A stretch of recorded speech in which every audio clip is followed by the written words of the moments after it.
50 से भी कम दिन बाकी हैं देश में नई सरकार बनने में। पूरी देश में राजनीतिक पार्टियों ने प्रचार में पूरी जान झोंक दी है। दिल्ली में भी चुनाव का बुखार चढ़ा हुआ है। यहां 10 अप्रैल को वोट डाले जाएंगे। उससे पहले एबीपी न्यूज ने टटोली है वोटर्स की नब्ज। एबीपी न्यूज और नीलसन ने किया है दिल्ली का ओपिनियन पोल। दिल्ली में किसकी बह रही है हवा? क्या केजरीवाल का जादू अब भी बरकरार है या फिर मोदी की दिख रही है लहर? क्या कांग्रेस कर पाएगी वापसी? सारे सवालों का एक ही जवाब, दिल्ली का ओपिनियन पोल। 9 से 16 मार्च के बीच किया गया है यह सर्वे। जनवरी में किए गए ओपिनियन पोल में हमने दिल्ली की 7 में से 4 सीटों का सर्वे किया। फरवरी में हमने फिर से 7 में से 2 सीटों का सर्वे किया और मार्च में 7 में से 2 सीटों पर सर्वे किया गया। आज का ओपिनियन पोल फरवरी और मार्च की 4 सीटों के सर्वे के आधार पर है। एबीपी न्यूज और नीलसन ने यही प्रक्रिया 17 राज्यों में अपनाई है। लेकिन आज आप देखेंगे दिल्ली का ओपिनियन पोल, कल आप देखेंगे बिहार, महाराष्ट्र और पश्चिम बंगाल का ओपिनियन पोल, शनिवार को आप देखेंगे उत्तर प्रदेश समेत पूरे देश का ओपिनियन पोल। नीलसन का यह पोल अंतर्राष्ट्रीय संस्था European society for opinion and marketing research यानी ईसोमार के दिशा निर्देशों को पूरी तरह ध्यान में रखकर किया गया है।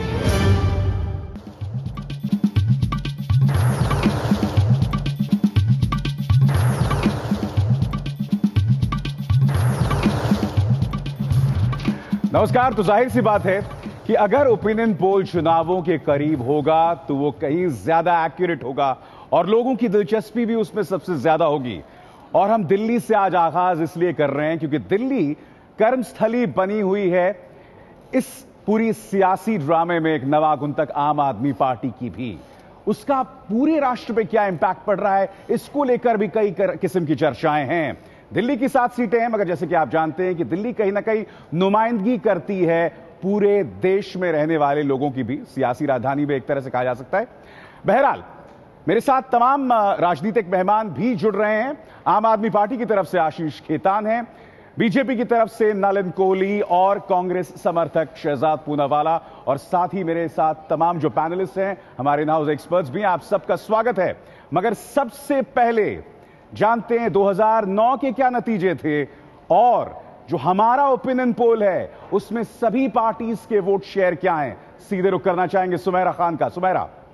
जी हाँ विसार, जैसा कि आपने कहा कि दिल्ली का ओपिनियन पोल बहुत अहमियत रखता है क्योंकि आम आदमी पार्टी ने यहां आकर विधानसभा चुनाव में सारे समीकरण बिगाड़ दिए थे 2009 में। लेकिन क्या नतीजे थे पहले आपको वो बता दें। कांग्रेस पार्टी के खाते में सारी सीटें गई थी। कांग्रेस पार्टी के पास 7 सीटें थी और बीजेपी को कुछ हासिल नहीं हुआ था।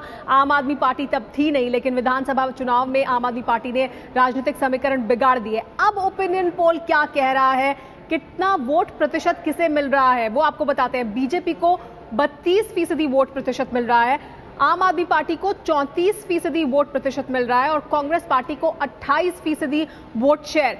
यानी आम आदमी पार्टी अभी भी आगे है, लेकिन बीजेपी बहुत करीब पहुंच चुकी है। और कांग्रेस पार्टी को भी देखिए कि वो भी तेजी से आगे बढ़ी है, पीछे नहीं हुई है, क्योंकि वोट प्रतिशत काफी कम था कांग्रेस पार्टी का, अब 28% तक पहुंच गया है। आपको दिखाते हैं कि किस तरह से ये वोट प्रतिशत बदला है। जनवरी में जो हमारा सर्वे था तब, फरवरी में सर्वे हुआ और अब मार्च के सर्वे तक किस तरह से स्थिति बदली है। बीजेपी के पास 29% शेयर था जनवरी में वोट प्रतिशत, फरवरी में 30% हुआ, यानी बढ़ा, और अब और बढ़ गया है, 32% तक पहुंचा है। तो ये लॉस्ट ग्राउंड कहीं ना कहीं बीजेपी ने कवर किया। आम आदमी पार्टी का 55% वोट शेयर था जनवरी में, लेकिन ये गिरा, 49% हुआ फरवरी में, और नुकसान हुआ है आम आदमी पार्टी को, अब 34% हुआ है। यानी आम आदमी पार्टी को वोट प्रतिशत के हिसाब से भारी नुकसान हुआ है। कांग्रेस पार्टी को देखिए, कांग्रेस पार्टी के पास 9% वोट शेयर था जनवरी में, 14% हुआ फरवरी में, और अब 28% हुआ है। यानी कांग्रेस पार्टी ने भी यहां पर कुछ गेन किया है, लेकिन अभी भी आम आदमी पार्टी सबसे आगे बनी हुई है वोट प्रतिशत के हिसाब से। हालांकि नुकसान बहुत हुआ है उसे। अभिसार, बहुत बहुत शुक्रिया आपका। तो तमाम पॉलिटिकल पैनलिस्ट भी हमारे साथ मौजूद हैं। सबसे पहले नलिन कोहली का रुख करना चाहेंगे बीजेपी की तरफ से। नलिन, आपसे जानना चाहूंगा नलिन आपसे मैं जानना चाहूंगा कि बीजेपी के जो बढ़ोतरी है वो 29 से 30 से 32% है। कांग्रेस की बढ़ोतरी 9 से 28%, यानी कि सबसे बड़ा गेनर इस ओपिनियन पोल के हिसाब से कांग्रेस दिखाई दे रही है। तो क्या यह प्रश्न चिन्ह नहीं लगा रहा है उस तथाकथित नमो वेव पर?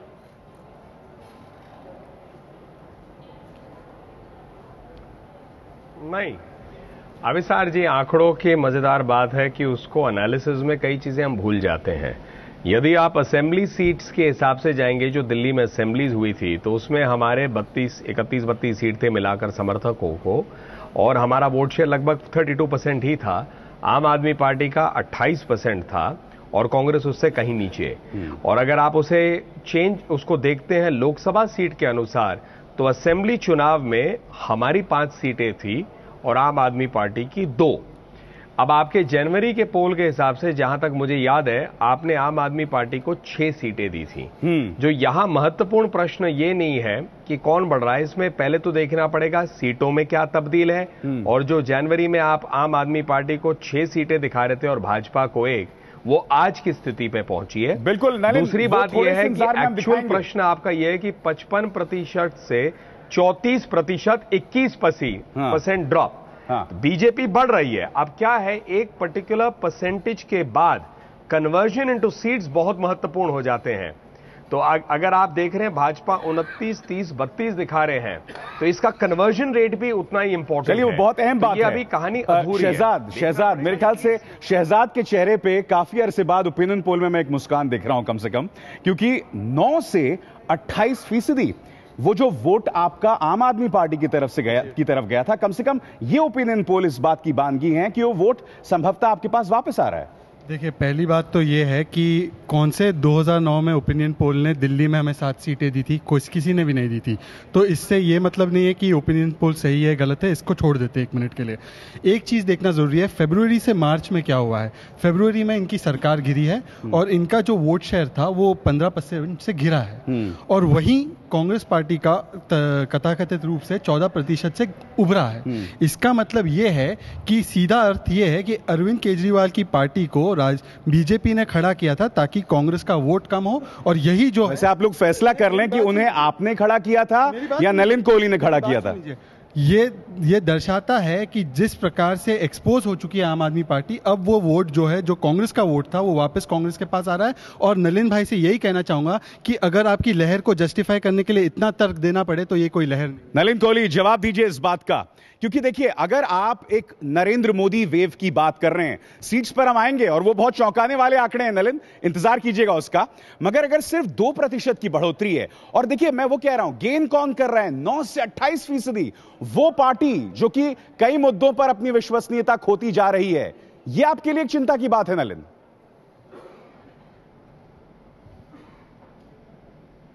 बिल्कुल नहीं, मैं सीट्स तक वेट करूंगा। मैं आपको एक बात बताता हूं कि जब हम लोग अनुमान लगा रहे थे, और जाहिर है सबके अनुमान गलत हो रहे थे, लेकिन मुझे अभी भी याद है उस टाइम जेटली जी से बात हो रही थी, क्योंकि सेफोलॉजी को जेटली जी काफी समझते भी हैं, उसमें इन्वॉल्व भी रहे हैं। तो उनका एक हमेशा बात रहता था कि 28% के वोट शेयर के बाद कन्वर्जन रेट आना शुरू हो जाता है। तो आप हमारा वोट शेयर बढ़ते हुए दिखा रहे हैं, तो इसीलिए मेरे लिए सीट इंपॉर्टेंट है, क्योंकि जनवरी में आपने आम आदमी पार्टी को 6 सीटें दी थी, हमें 1 और कांग्रेस को 0। तो ये प्रश्न है। और दूसरी बात, दूसरा जो शहजाद कह रहे हैं, मैं सस्पेंस दूर नहीं रखूंगा, मैं आऊंगा आपके पास। चलिए, बहुत जल्दी मैं अपने तमाम पैनलिस्ट से जानता हूं। लेकिन एक मेरा क्वेश्चन है, आपके स्क्रीन पे आ रहा है कांग्रेस 32% और बीजेपी 28। थोड़ा ये चेक कर लीजिए फिगर सही है, क्योंकि अभी सुमेरा कह रही थी कि भाजपा के 32 हैं और कांग्रेस के 28। नहीं, तो ये कुछ कहीं कंफ्यूजन है फिगर्स में, चेक कर लीजिए प्लीज। नहीं, हम उसको सही कर रहे हैं, बहुत अच्छा बताने के लिए। अप्रैल का सर्वे है, वो अप्रैल का सर्वे है ऐसा लगता है मुझे। बहुत त्वरित, ये जो आम आदमी पार्टी के वोट शेयर में गिरावट है, इसको आप किस तरह से देख रहे हैं? नहीं, जो एक्चुअल मिला था उसको विधानसभा में, उससे तो 4%, 5% बढ़ा हुआ आ रहा है। जो बीच के ओपिनियन पोल में आया है उससे गिरा है। तो ये 55 से लेके 34% उसको आया नहीं था, जो एक्चुअल आया था विधानसभा में वो 29%। हम अपने ओपिनियन पोल की बात कर रहे हैं। नहीं, बिल्कुल गिरा है ग्राफ, और इसलिए गिरा है कि जिस हिसाब से उन्होंने सरकार चलाई और जिस हिसाब से वो फेल हो गए हैं, तो बाहर देश में तो वो एक अलग मैसेज देते हैं, लेकिन दिल्ली की जनता में तो ये समझ में आ गया है कि ये बोलते कुछ है करते कुछ। क्या आपको लगता है चुनाव जैसे जैसे करीब आता जाएगा, वैसे वैसे जनता उस मुद्दे पे वोट डालेगी कि कौन मुझे स्थायी सरकार देने वाला है, लिहाजा आम आदमी पार्टी की प्रासंगिकता संभवतः कम हो जाएगी? देखिए, आपके सवाल का जवाब तो मैं बाद में दूंगा। जरा अरुण जेटली साहब की जो सेफोलॉजिस्ट क्वालिटी है, जिसका जिक्र किया अभी हमारे मित्र नलिन कोहली ने, उसके ऊपर मैं कह दूं वो अच्छी तरीके से अरुण जेटली जानते हैं कि दिल्ली में क्या हो रहा है। इसीलिए जिंदगी में पहला लोकसभा चुनाव, सारी जिंदगी दिल्ली में राजनीति करने के बाद में दिल्ली में पहला लोकसभा चुनाव अमृतसर से लड़ रहे हैं वो है। ये तो उनकी खूबी कितनी है कि वो असली पढ़ते हैं कि सेफोलॉजी की स्थिति क्या है। जहां तक देखिए आपके आंकड़े क्या बताते हैं, आपके आंकड़े बताते हैं कि विधानसभा चुनावों में संघर्ष दोतरफा था। आपके आंकड़े बता रहे हैं कि लोकसभा चुनाव में संघर्ष तितरफा होगा। पहली बात तो आपके आंकड़े। दूसरे आपके आंकड़े बता रहे हैं कि भारतीय जनता पार्टी के वोट प्रतिशत में कोई खास बढ़ोतरी नहीं है, वो जहां थी वो तकरीबन वही है, लगभग वही है। खुर्रम रजा, बीजेपी की सिर्फ 2% बढ़ोतरी यहां पर हम इंतजार है, सीट्स क्या हैं, मगर क्या ये चिंताजनक बात होनी चाहिए, खासकर इसलिए मैं एक जवाब देना चाहूंगा। मैं आऊंगा नलिन जी, मैं अपने तमाम पैनलिस्ट से भी राय ले लूं। बीजेपी की बेसिकली अगर ये नलिन कोहली जो कह रहे हैं, सीट कम हुई है असेंबली इलेक्शंस के हिसाब से 33% से 32% पे आ गए हैं, और आप पार्टी का 28% हो गया है। उनकी भी 1% जो है वो कम हुई है, उनके 29% आए थे। कांग्रेस ने गेन किया है, और कांग्रेस ने जो गेन किया है वो जो उनका लॉस था वो सारा आप में चला गया था। आपसे वोटर जो है वो वापस कांग्रेस की तरफ आ रहा है। वैसे ऐसा लग रहा है संगीता? बिल्कुल, क्योंकि देखिए जो सीधे तौर पे आंकड़े हमारे बता रहे हैं उसमें सीधा दिख रहा है कि जो आपका लॉस है वो कांग्रेस का गेन है। बीजेपी के पास वो वोटर नहीं जा रहा है जो आपसे छिटक रहा है। यानी कांग्रेस के जो वोटर पिछले विधानसभा चुनाव में कहीं ना कहीं गए थे और पिछले हमारे सर्वे में भी रिफ्लेक्ट कर रहे थे कि वो आपके साथ चले गए हैं, वो वापस आ। ऐसा क्यों मनु जी, क्यों, क्या वजह है कि जो छिटक रहा है वापस, अगर वो आम आदमी पार्टी से उसका मोहभंग हुआ है तो वो कांग्रेस की तरफ जा रहा है, बीजेपी की तरफ क्यों नहीं? दिल्ली में चाहे विधानसभा का चुनाव हुआ हो, चाहे अब ये लोकसभा के चुनाव की बात हो रही है, सेंटर में कांग्रेस रही है। पिछली बार अगर हारी कांग्रेस पार्टी हारी, और उसका वोट शेयर या तो आम आदमी पार्टी ने लिया या बीजेपी ने लिया। अब आज की डेट में आप बता रहे हो, आपका सर्वे ये बता रहा है कि बहुत तेजी से वो गेन कर रही है। तो इस बार तय ये होना है कि लोकसभा में लड़ाई किसके बीच होगी, बीजेपी कांग्रेस के बीच होगी, बीजेपी आपके बीच होगी। पिछली बार भी लड़ाई आमने सामने, कांग्रेस कहीं फाइट में नहीं थी, कांग्रेस सिर्फ 8 सीट जीत के तीसरे नंबर पर थी। तो इस चुनाव में यह तय होना है कि लड़ाई कांग्रेस बीजेपी के बीच होगी या कांग्रेस आपके बीच होगी। आपका सर्वे, सवाल ये केंद्र पर उसका असर पड़ेगा, केंद्र के चुनावों पर असर पड़ेगा। जो सवाल मैंने पूछा था कि जैसे जैसे हम सरकार के लिए वोट करेंगे, संभवतः आपकी प्रासंगिकता कम नहीं होगी। नहीं, आपकी प्रासंगिकता कम नहीं होगी, लेकिन ये जरूर है कि कांग्रेस को कुछ गेन होता दिख रहा है, पर बीजेपी का नहीं बढ़ रहा है। ये सबसे बड़ी बात है। तो ये मोदी लहर के लिए बहुत वो प्रतिकूल टिप्पणी है। मेरा दूसरा मानना है कि अभी आपका वोट परसेंटेज इसलिए कम दिख रहा है कि आपकी गतिविधियां सरकार जाने के बाद दिल्ली से कम हुई हैं, लेकिन भाजपा का वोट शेयर मेरे हिसाब से बढ़ना चाहिए था। अगर कांग्रेस की बढ़ रही है तो ये भी आपके लिए थोड़ा खतरनाक है, क्योंकि आप और कांग्रेस, हम मान के ये चल रहे थे कि जो वोट इनको मिला था 28-29% आप पार्टी को, उसमें 16 से 17% वोट इनको कांग्रेस का मिला था। हम आपको बता दें कि हमारे साथ आम आदमी पार्टी से आशीष खेतान भी जुड़ गए हैं, मगर ब्रेक के बाद आपको बताने वाले हैं किसे कितनी सीटें मिल रही हैं। 7 सीटों में से किसे कितनी सीटें, दिल थाम कर बैठिएगा, लौट रहे बस थोड़ी सी इंतजार के बाद। दिल्ली का ओपिनियन पोल हम आपको दिखा रहे हैं, और आइए आपको वो आंकड़ा दिखाते हैं जिसका सबको बेसब्री से इंतजार है कि किसको कितनी सीटें मिल रही हैं। तो ओपिनियन पोल के मुताबिक बीजेपी को देखिए फायदा हुआ है, 3 सीटें मिल रही हैं, लेकिन आम आदमी पार्टी के बराबर वो पहुंची है। आम आदमी पार्टी को 3 सीटें मिल रही हैं, यानी बीजेपी और आम आदमी बराबर 3-3 सीट। लेकिन कांग्रेस पार्टी भी आगे बढ़ी है, 0 से आगे बढ़ गई है, 1 सीट अब कांग्रेस पार्टी के खाते में भी जा रही है। तो इस तरह से जो 7 सीटें हैं दिल्ली की, वो बीजेपी, आप और कांग्रेस में बट रही है, 3-3 और 1।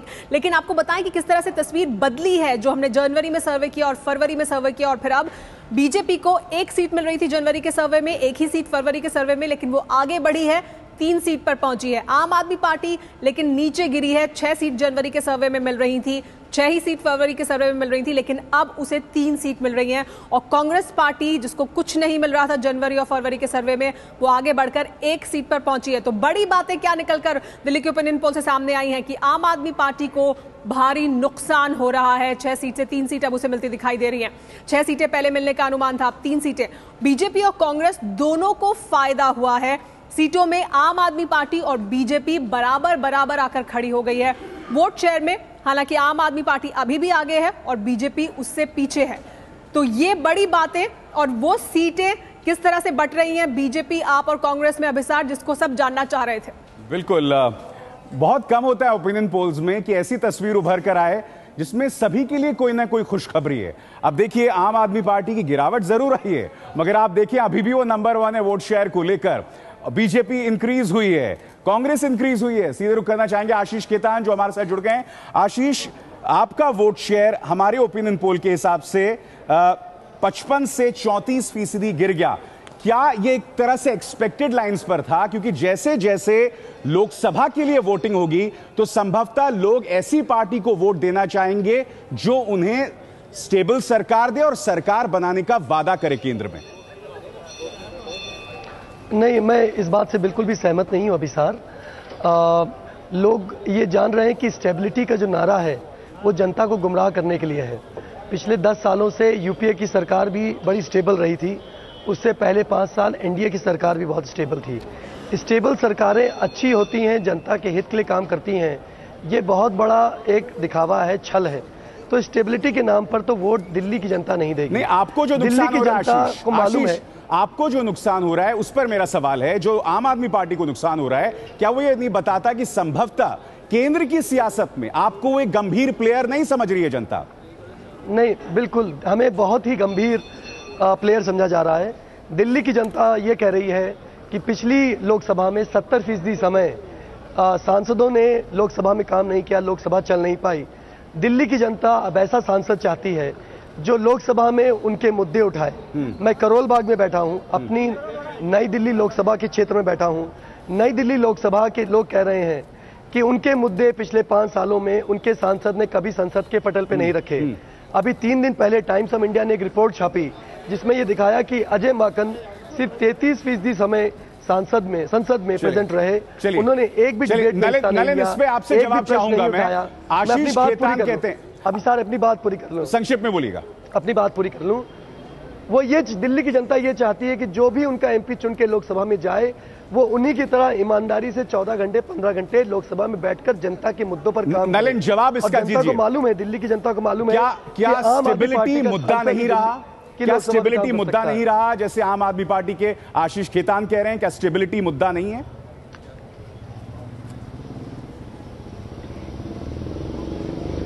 मेरे 3 टिप्पणी है। पहली बात, जैसे मैंने आपको कहा, ओपिनियन पोल्स एक ट्रेंड बताते हैं। तो ट्रेंड क्या आप देख रहे हैं? ट्रेंड आपने 2 देखे। अब एक आपने देखा कि बीजेपी बढ़ती जा रही है, सेकंड ट्रेंड है आम आदमी पार्टी गिरती जा रही है। आम आदमी पार्टी का असेंबली में मैक्सिमम वोट्स आए थे कांग्रेस से। थोड़े असली आंकड़ों को अगर आप स्टडी करेंगे तो देखेंगे भाजपा का वोट परसेंटेज 34 से 32% गिरा था असेंबलीज में, और कांग्रेस 40+ से बहुत नीचे आ गई थी। इसीलिए आम आदमी पार्टी को फायदा हुआ। तो ये ट्रेंड रिवर्सल क्लियरली दिख रहा है। सेकेंड है ट्रेंड जो इसमें क्लियर है कि भाजपा का ट्रेंड बढ़ रहा है, और इसीलिए जनवरी और अब में आप 1 सीट से 3 सीट पे आ गए। अभी तो चुनाव को कई दिन है। एक और ओपिनियन पोल मुझे लगता है आप करेंगे चुनाव से पहले। तो ये तो रही इन दैट। तो मुझे लगता है इसमें आम आदमी पार्टी के लिए स्पष्ट रूप से, हालांकि मैं आपको बता दूं कि वोटिंग तो 10 अप्रैल अगर आप याद भी करें, 13-14 दिन बचे का उदाहरण दे रहे हैं। 13-14 दिन इकोनॉमिक टाइम्स, मैं एक मिनट, इकोनॉमिक टाइम्स और हिंदू में भी छपा था ये बहुत क्लियरली छपा था कि जब असेंबली रिजल्ट्स भी आ रहे थे तो ओपिनियन पोल्स यही दिखा रहे थे कि जहां तक होगा हमारे आम आदमी के समर्थक भी वही दिखा रहे थे कि वो वोट करेंगे बीजेपी मोदी जी के लिए लोकसभा चुनाव में। वो डिफरेंशियल, मगर उस वक्त से लेके अब तक सियासत काफी बदल गई है। मैं आपसे लूंगा क्योंकि मेरे पास भी, मैं एक छोटे से ब्रेक के लिए रुक रहा हूं। तो दिलचस्प बात क्या है इस बड़े इस ओपिनियन पोल में कि आम आदमी पार्टी के वोट प्रतिशत में भी गिरावट आई है, सीट्स में भी गिरावट आई है, मगर अभी भी वोट शेयर में वो नंबर 1 है। 10 अप्रैल तक क्या और भी कुछ नाटकीय हो सकता है? इसका इंतजार होगा हमें भी। तो दिल्ली का ओपिनियन पोल हम आपको दिखा रहे हैं और बहुत अहमियत रखता है दिल्ली का ओपिनियन पोल, क्योंकि किस तरह से यहाँ की जो राजनीति है उसमें बदलाव आ रहा है, वो भी ये ओपिनियन पोल दिखा रहा है। सीटें किस तरह से किसको मिल रही हैं, ये सबसे पहले वो आपको बता दें। बीजेपी को 3 सीटें मिल रही हैं, आम आदमी पार्टी को 3 सीटें और कांग्रेस पार्टी को 1। ये जो हमारा ताजा ओपिनियन पोल है उसके मुताबिक ये सीटें इनको मिल रही हैं। वोट प्रतिशत लेकिन कितना है, वो भी आइए आपको बताते हैं। बीजेपी को 32% वोट प्रतिशत मिल रहा है, आम आदमी पार्टी को 34% वोट प्रतिशत मिल रहा है और कांग्रेस पार्टी को 28% वोट प्रतिशत। यानी आम आदमी पार्टी वोट प्रतिशत के मामले में अभी भी सबसे आगे है, लेकिन बीजेपी भी काफी पास पहुंची है उसकी और कांग्रेस पार्टी भी आगे बढ़ी है। 9% उसे जनवरी में वोट प्रतिशत मिल रहा था, अब 28% तक पहुंच गई है और आम आदमी पार्टी 55% से 34% पर पहुंची है। ये जो तस्वीर है दिल्ली की, वो उभर कर सामने आ रही है ओपिनियन पोल के मुताबिक। अभिसार, शुक्रिया आपका। जो बड़ी खबर यह भी है, कांग्रेस का रिवाइवल तो है शहजाद, मगर जो बात यह है कि मोदी विरोध का जो स्पेस कम से कम मीडिया में पूरी तरह से अरविंद केजरीवाल घेर चुके हैं। राहुल गांधी की धार पूरी तरह से कुंद नजर आ रही है। देखिए, पहली बात तो ये है कि जब आपका मोदी पीक है तब भारतीय जनता पार्टी का रेट ऑफ इंक्रीज है 7% जनवरी से लेकर मार्च तक, और कांग्रेस जो पिछड़ती जा रही है उसका रेट ऑफ इंक्रीज है 211%। तो किसकी वेव है इस देश में और दिल्ली में, ये समझ में आ रहा है। दूसरी बात, जहाँ पर आपने एंटी मोदी स्पेस की, ये आपने सही फरमाया, ये एंटी मोदी स्पेस को भरने के लिए ही आम आदमी पार्टी को संघ ने तैयार किया है। इसी के लिए ये वाराणसी में भी आजकल मोदी जी अरविंद केजरीवाल को तवज्जो दे रहे हैं। आशीष, और खेतान जी से मैं एक बात कह दूं कि आजकल आके बाहर वाले अगर तहलका मचाने से ये सीट न्यू दिल्ली की जीत जाएंगे तो ये गलतफहमी में है। न्यू दिल्ली की सीट पे भी इनको जवाब मिल जाएगा और बाकी की 6 सीटों में भी इनको जवाब मिल जाएगा। आशीष खेतान, मेरे ख्याल से एक नया जुमला है आपके लिए कि आप संघ की बी टीम है। संघ की नहीं, ये इस तरह के जुमलों और इस तरीके के आरोपों की हम लोग को आदत पड़ गई है। कल हमें पाकिस्तान का एजेंट बताया गया था, आज हमें संघ की बी टीम बताया जा रहा है। कभी हमें नाली की कीड़े भी बोलते हैं, ये कभी झुग्गी झोपड़ी की पार्टी भी बोलते हैं, कभी बिजली पानी की पार्टी भी बोलते हैं। तो इस तरह की भाषा कोई नई भाषा नहीं है हमारे लिए, ये इनकी राजनीतिक परंपरा और इनकी संस्कृति को दिखाता है। दूसरी बात, मैं कांग्रेस के वोट शेयर पे जो आपकी बात है मैं उस पर कहूँगा कि मैं आपके ओपिनियन पोल से सहमत नहीं हूँ, क्योंकि आज अगर आप नई दिल्ली में या दिल्ली में जाकर किसी भी 7 लोकसभा में लोगों से पूछें, सरकारी कर्मचारी कांग्रेस के करप्शन से और नीतियों से परेशान है, वो उनको वोट नहीं देगा। व्यवसायी कांग्रेस के करप्शन से परेशान है, वो उनको वोट नहीं देगा। नवयुवक कांग्रेस को वोट नहीं देगा क्योंकि आशीष, एक मिनट, मैं आपसे एक सवाल, क्योंकि आप एक पत्रकार भी रहे हैं, मैं आपसे एक बहुत ही व्यावहारिक सवाल पूछना चाहता हूं। अगर चांदनी चौक में मुसलमान चाहता है कि बीजेपी न आए, मैं एक तर्क के लिए जो एक आम धारणा है, तो वो आम आदमी पार्टी को क्यों वोट देगा? वो, और क्योंकि शोएब इकबाल भी मैदान में नहीं है, मैं एक मिसाल दे रहा हूं, और अगर उसे नरेंद्र मोदी को रोकना है तो संभवतः वो एक मुख्य राजनीतिक दल जो कि केंद्र में चुनौती दे सकती है उसे कांग्रेस को वोट देगा। तर्क इस पे दीजिए आप। मैं आपको बताता हूं। देखिए, ये टीवी स्टूडियो में बहुत अच्छा लगता है कहने में कि मुसलमान मोदी को रोकना चाहता है। मुसलमान हो, हिंदू हो, सिख हो, ईसाई हो, उसकी मूलभूत समस्याएं वही हैं: बिजली, पानी, स्वास्थ्य, शिक्षा, गटर, नाली, नलका, खड़ंजा। ये मुसलमान के लिए भी समस्या है, ये हिंदुओं के लिए भी समस्या है। और दूसरी बात मैं बता दूं, हिंदू भी सांप्रदायिकता से और दंगों की राजनीति से उतना ही परेशान है जितना कि मुसलमान परेशान है। और मुसलमान दिल्ली का जानता है कि दंगों की राजनीति से, सांप्रदायिकता की राजनीति से और भ्रष्टाचार की राजनीति से कोई पार्टी लड़ सकती है तो वो आम आदमी पार्टी है। मगर केंद्र पे लड़ सकती है कि नहीं? नलिन कोहली, आप इसका जवाब देना चाह रहे थे। मुसलमान, बिल्कुल, इसलिए मुसलमान और हिंदू दोनों आम आदमी पार्टी नहीं, मगर सवाल ये, जब आप खुद 100 सीट का आंकड़ा यहां देख रहे हैं तो केंद्र में आप चुनौती नहीं देंगे? नलिन कोहली, इसका जवाब दीजिए।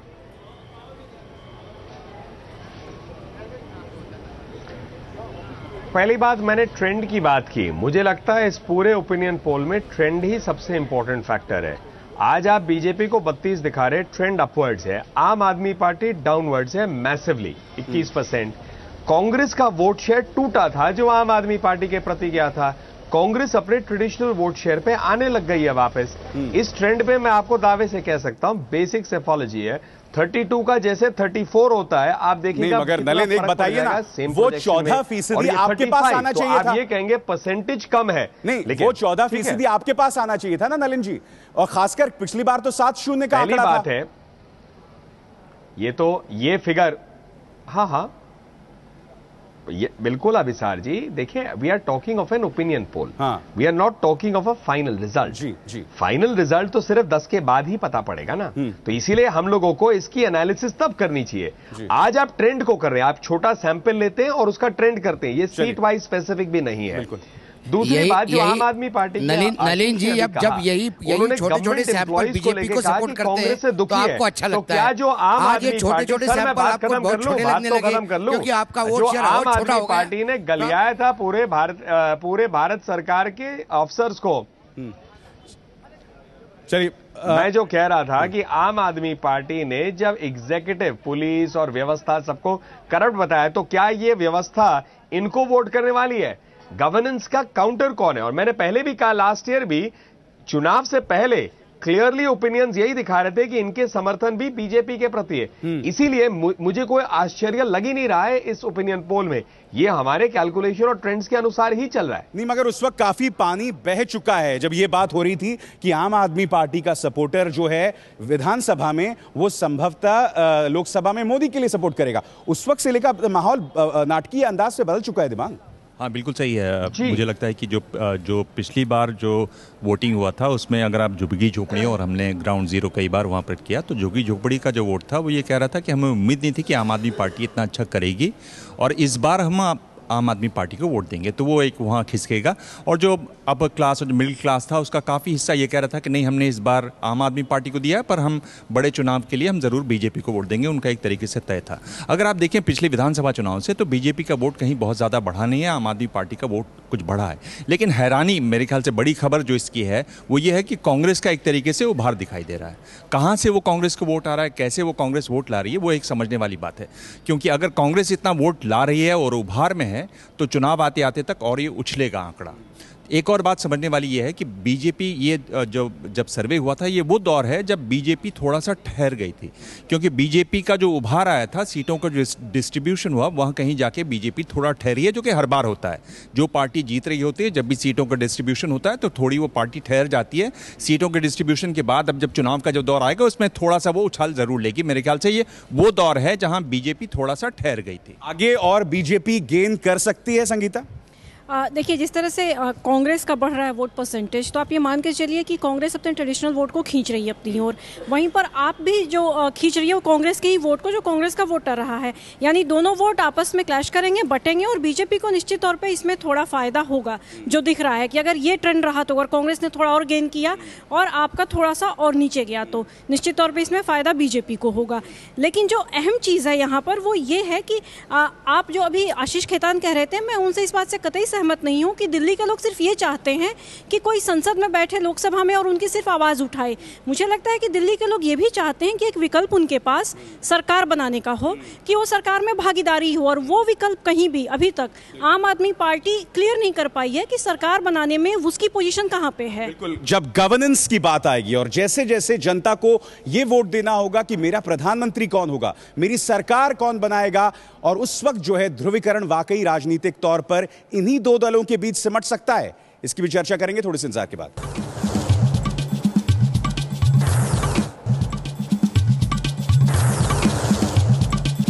तो यह प्रश्न उठना लाजमी है कि आम आदमी पार्टी के 55% से 34% वोट क्यों गिरे, वोट शेयर क्यों गिरा? मैं अभिसार ये कहना चाहता हूं कि अगर आज 55% से 34% पर वोट आ गए हैं, इसका मतलब यह है कि जिन लोगों ने विधानसभा चुनाव में आम आदमी पार्टी को वोट दिया था, उन्होंने अब ये रियलाइज करना शुरू कर दिया है कि कहीं ना कहीं गलती हुई। और इसकी वजह यह है कि सरकार बनाने के बाद अरविंद केजरीवाल से जो उम्मीदें थी वो बिल्कुल डिलीवर नहीं कर पाए, और अब उनके बारे में ये इंप्रेशन बन रही है इस शहर में कि कम से कम आम आदमी पार्टी और अरविंद केजरीवाल, उनका नेतृत्व जो है वो दिल्ली के लोगों। फिर तो नाटकीय गिरावट होना चाहिए था, फिर 34% भी क्यों, नंबर 1 वोट शेयर क्यों? आप एक चीज देखें कि आप ही का सर्वे बता रहा है कि ये गिरावट लगातार हो रही है। ऐसा नहीं है कि ये आप इसके पहले भी आपका सर्वे कर रहा है कि गिरावट हो रही है, और ये उम्मीद। मेरा मानना ये है कि एक बार तो ये गिरावट और होगी, लेकिन चुनाव के आखिरी दौर में जब आप पार्टी के नेता अरविंद केजरीवाल आएंगे और वो रोड शो करेंगे लगातार 8 दिन, तब जो आपका सर्वे होगा वो सही मायने में दिल्ली के रिजल्टों को प्रभावित करने वाला। किस तरह से? देखिए, मैं आपको एक बात सीधे सीधे बता दूं कि ये जो पूरा का पूरा गेम है, ये जो अल्पसंख्यक और जो माइनॉरिटी वोट है और जो बैकवर्ड वोट है, इसको डिसिपेट करने के लिए ये षड्यंत्र है। और ये जो आम आदमी पार्टी है, आप देख लीजिए, शायद नरेंद्र मोदी, आप ये बात कोई हजम नहीं करेगा शहजाद, क्योंकि ये नैरेटिव में इतने कॉन्ट्रडिक्शंस हैं, इतने विरोधाभास हैं। 2 तथ्य दे रहा हूं। पहली बात, आप देख लीजिए कि अगले 1 हफ्ते में नरेंद्र मोदी का जो अटैक है अरविंद केजरीवाल पे, वो उसको पाकिस्तानी कहेगा, सऊदी अरेबिया का कहेगा, सब चीज कहेगा। ये इसीलिए है क्योंकि वो उसको फोकस बनाना चाहता है ताकि ये वोट डिसिपेट हो। दूसरा, आरएसएस के आम आदमी पार्टी के 70% कार्यकर्ता आरएसएस के हैं। ऐसी कॉन्स्पिरेसी थ्योरीज हैं। ये जो कह रहे हैं कांग्रेस वाले कि वो आम आदमी पार्टी को करेंगे, तो ऐसे ही होता है। जो पार्टी नंबर 1 चल रही होती है वो कभी सेकंड को नहीं अटैक करती, वो थर्ड को अटैक करती है। ये तो आम स्ट्रेटेजी है, इसमें ऐसी कौन सी नई बात है। इसमें ये नहीं स्थापित होता कि भाई दोनों में सांठ-गांठ है। मेरे ख्याल से इससे अब कांग्रेस को आगे बढ़ना चाहिए 2 चीजों से। एक तो ओपिनियन पोल से न लड़ें, और दूसरा आम आदमी पार्टी को आम आदमी पार्टी समझें, उसको कांग्रेस का बी टीम। ये मशवरा बीजेपी को भी दिए जाने की जरूरत है। आशीष खेतान, आपसे जानना चाहेंगे, यहां जो अजय जी ने बात कही कि खिन्न है मतदाता, जो विश्वास आप में जताया गया था वो खिन्न है उस चीज को लेकर, और संभवतः यही वजह है कि वोट शेयर में गिरावट आई है। नहीं, बिल्कुल भी अभिसार मैं आपसे सहमत नहीं हूं। जनता हम जहां भी जाते हैं एक सवाल करती है कि आपकी 49 दिन जब सरकार थी तो एसडीएम के दफ्तर में, आरटीओ के दफ्तर में, सेल्स टैक्स के दफ्तर में दलाल गायब हो गए थे। आज वो दलाल वापस आ गए हैं उन्हीं दफ्तरों में। भ्रष्टाचार फिर से वापस आ गया है। पानी के बिल फिर से आने लगे हैं, ज़्यादा महंगे आने लगे हैं, बिजली के दाम फिर से बढ़ गए हैं। तो जनता कह रही है कि हम आपको फिर से भारी संख्या में सीटें देकर फिर से सत्ता में लाना चाहते हैं, क्योंकि हम बहुत परेशान हो गए हैं। तो वो तो विधानसभा में होगा आशीष, केंद्र में नहीं होगा। यही तो मैं कह रहा हूं, केंद्र के लिए आप पूरी तरह से अप्रासंगिक हैं। मैं नलिन आपको लाना चाहूंगा। मैं आपसे जानना चाहता हूं कि अगर मैंने अभिसार अगर आप सवाल पूछकर नलिन के पास जाना चाहेंगे तो मैं शो छोड़ के जा सकता हूँ। आशीष देखिए प्लीज, पूछ लीजिए आशीष, और भी लोग हैं, और भी लोगों को शुमार कर। अगर आपने सवाल किया है, आपका भी मैं जवाब दे रहा हूं, किया तो उसका जवाब दे लीजिए। ओफो, मैं आपसे भी लूंगा जवाब, सबसे लूंगा जवाब। नलिन, मैं आपसे जानना चाहता हूं, नहीं सवाल यहां पर यह है नलिन, मैं आपसे जानना चाहता हूं, अगर आप बुरा ना माने मेरे सवाल पूछने का, और आप धमकी ना दे मेरे शो छोड़ने का, मेरा सवाल आपसे यह नलिन कि अगर आम आदमी पार्टी एक सीरियस प्लेयर नहीं है तो आपके प्रधानमंत्री पद के दावेदार क्यों AK-49 जैसे जुमले इस्तेमाल करते हैं? जाहिर सी बात है, चुनौती तो मिल रही है इनसे, तभी इस तरह की असुरक्षा, अगर मैं शब्द का इस्तेमाल करूं। और फिर से मैं दोहरा दूं सर, प्लीज मेरी इस बात का बुरा न मानिएगा और शो छोड़ने की धमकी मत दीजिएगा। नहीं, मैं बुरा क्यों मानूंगा? मैं दोनों ही नहीं करने वाला। 2 जवाब है मेरे। पहले है कि 10 साल के कांग्रेस यूपीए शासनकाल के बाद जो भी सर्वेज आ रहे हैं, जो भी इंडिकेटिव्स हैं, वो कांग्रेस के विरुद्ध तो होंगे ही। ऐसा शानदार जो इनका शासनकाल रहा है, महंगाई, भ्रष्टाचार, बेरोजगारी, महिला सुरक्षा, किसानों की दशा, सबको लेके तो आशा कहां से? कांग्रेस से तो आएगी नहीं।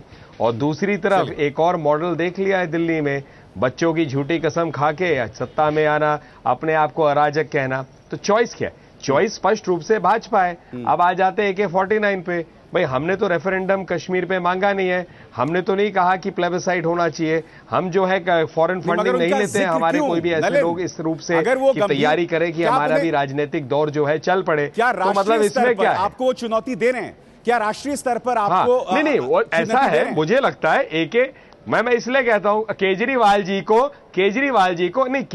जी के नौटंकी का जवाब मिल गया। इसमें कौन सी बड़ी बात है? मोदी जी तो देश के मतलब पूरा मोदी जी का फोकस देखेंगे तो उनके फोकस है महंगाई, भ्रष्टाचार, बेरोजगारी, कांग्रेस की दशा। केजरीवाल जी का फोकस एकमात्र है मोदी जी, क्योंकि आप भी उनको टीवी पे नहीं लाएंगे अगर मोदी जी का नाम नहीं लेंगे वो। नलिन, इसमें बड़ा सवाल यह है कि दिल्ली जो शहरी है, दिल्ली जहां पे युवा हैं, दिल्ली जहां आपकी बहुत ज्यादा पकड़ है, वहां अगर आप केवल 3 सीट पे रुक जाते हैं तो ये एक बहुत बड़ा सवाल है आपके लिए। आपको चिंता करना चाहिए इस पर। कॉस्मोपॉलिटन है दिल्ली, कहीं ना कहीं नुमाइंदगी करता है पूरे देश से, क्योंकि तमाम देश के लोग यहां बसते हैं। बहुत संक्षिप्त में नलिन, मेरे पास वक्त नहीं है, बहुत संक्षिप्त में।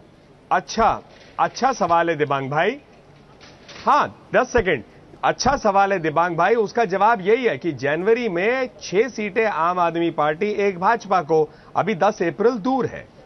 चलिए, तमाम पैनलिस्ट मेरे साथ बने हुए हैं, इस मुद्दे पर चर्चा जारी रहेगी। हम इस विषय को, इस आंकड़े को जो सामने उभर कर आया है, आंकड़ा कह रहे हैं, नतीजा नहीं कह रहे हैं, क्योंकि नतीजा तो 16 मई को सामने आएगा और क्या इससे बिल्कुल भिन्न होगा, ये जहन में सबके सवाल जरूर गूंज रहा है।